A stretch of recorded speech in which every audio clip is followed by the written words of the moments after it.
to thank you for watching this edition of our study in the book of Philippians. The theme of Philippians is continual joy, or unconditional joy, actually. Joy. You know what? If we want to have joy in our lives, if we want to have joy in the leadership in our church, like we talked about yesterday, there's things that need to happen. And that joy comes, but that joy cannot be changed. That's what we mean by unconditional joy. When that joy comes, nothing in hell can stop that joy from manifesting itself. That joy, that happiness, that inward contentment, nothing can stop that joy. And then the Apostle Paul goes on, and now he's no longer just talking about the church. Now he's talking about each individual member of the church. And in verse number 3, he says, "Do nothing from selfishness and empty conceit." Let me just say this to you.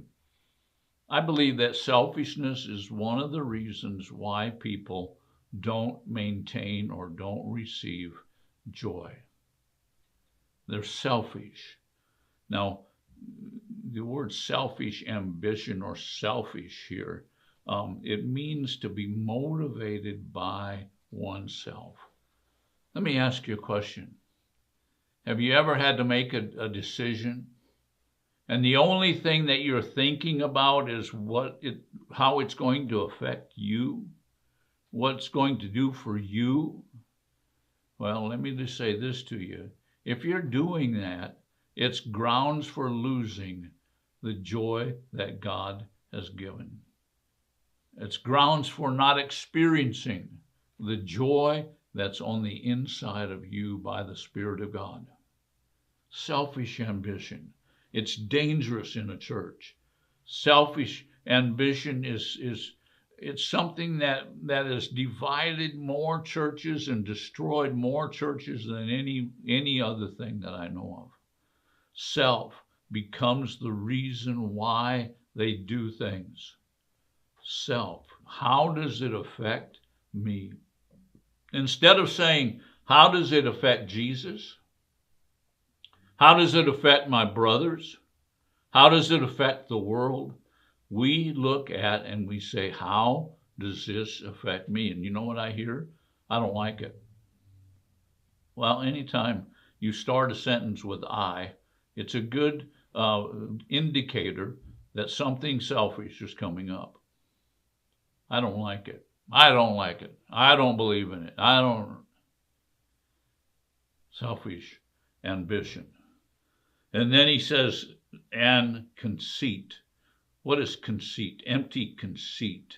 Conceit, it means empty glory. How many of you know that when we look for glory in ourselves, when we look at doing things that bring glory to ourselves, we're in trouble? Does this lift me up? Does this make me look better? We're in trouble. And it's going to affect our joy. And so he says empty conceit, and it means empty glory, and it means a glory without a basis, an unproven glory. And so the Apostle Paul is telling us, as individuals, these things are not good for us. It's not good for us to be conceited. It's not good for us to have selfish ambitions. And then he goes on and he says, but do the things with humility. Now he's changing a little bit. Now he's telling us what to do.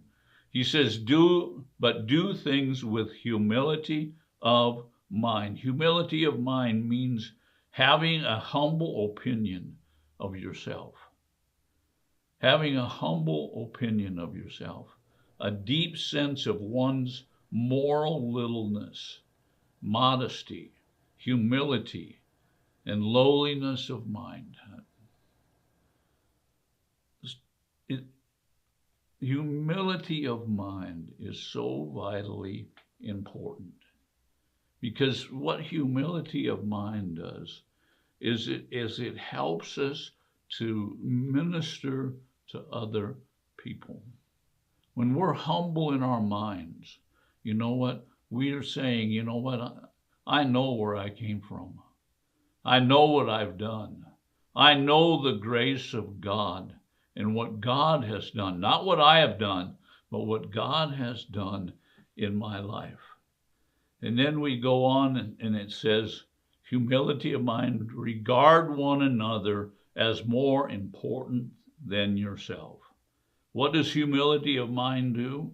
Humility of mind causes you to regard or to look at other people as being more important than you are. Not looking for your own interest, but looking out for the interests of others. It's another way that causes joy in every believer is by laying aside yourself. The Greek means to separate each other from this opinion. What opinion? That I'm better than anyone else. I'm better than so-and-so. You know, if you've got that opinion, you're not going to be able to minister to people.